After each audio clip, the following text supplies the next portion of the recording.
இந்த வீடியோவில் நம்ம எதை பற்றி பார்க்க போகிறோம்னா, ஏப்ரல் 1ஆம் தேதி முதல் யுபிஐயில் புது ரூல்ஸ் அமலுக்கு வர இருப்பதாக கூறப்பட்டுள்ளது. அது என்ன என்பதை பற்றி தான் இந்த வீடியோவில் நம்ம டீட்டெயிலாக பார்க்க போகிறோம்.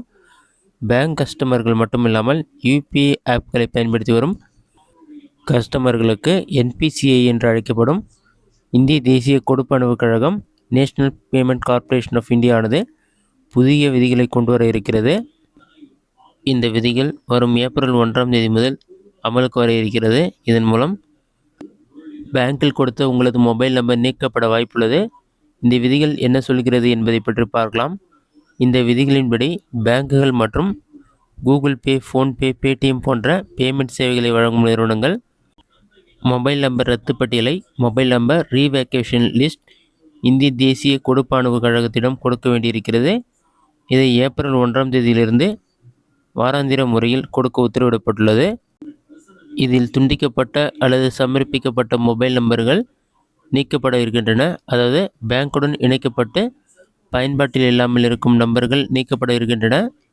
2 பேங்க் அக்கௌண்ட்டுகளில் ஒரு மொபைல் நம்பர் கொடுத்துவிட்டு அதில் ஒரு பேங்கில் மொபைல் நம்பரை தொடர்ந்து பயன்படுத்தாமல் இருக்கும் கஸ்டமர்களுக்கும் இது பொருந்தும். இதன் மூலம் பேங்க் அக்கௌண்ட் அல்லது யுபிஐ ஆப்கள் மூலம் பயன்பாட்டில் இல்லாத மொபைல் நம்பர்கள் மூலம் நடக்கும் சிக்கல்கள் தவிர்க்கப்பட இருக்கிறது. அதே நேரத்தில் பேங்குகள் மற்றும் பரிவர்த்தனை சேவை வழங்குநர்கள் மூலம் பயன்பாட்டில் இல்லாத மற்றும் பயன்பாட்டில் இல்லாமல் இருந்து மறுசுழற்சி செய்யப்பட்ட மொபைல் நம்பர்களை தொடர்ந்து சமர்ப்பிக்க இருக்கின்றன. இதனால் பேங்க் சேவைகள் மற்றும் யுபிஐ ஆப்களின் சேவைகளை புதுப்பிக்கப்பட்ட மொபைல் நம்பர்களிலிருந்து மட்டுமே பெறப்படுவது உறுதி செய்யப்படுகிறது.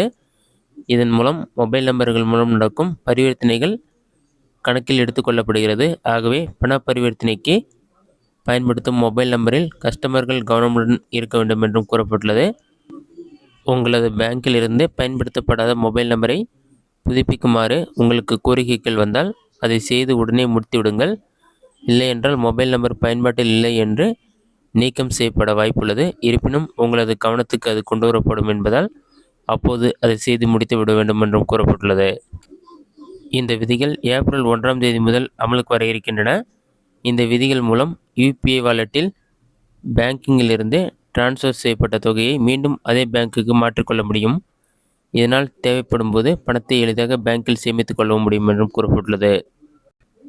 இதுதான் தற்போதையிலான முக்கிய அறிவிப்பு. இந்த வீடியோ உங்களுக்கு யூஸ்ஃபுல்லாக கொடுக்குறேன். இந்த வீடியோ பிடிச்சிருந்தா லைக் பண்ணுங்கள். இந்த வீடியோவில் உங்களுக்கு கரெக்டாக கமெண்ட் பாக்ஸில் கமெண்ட் பண்ணுங்கள்.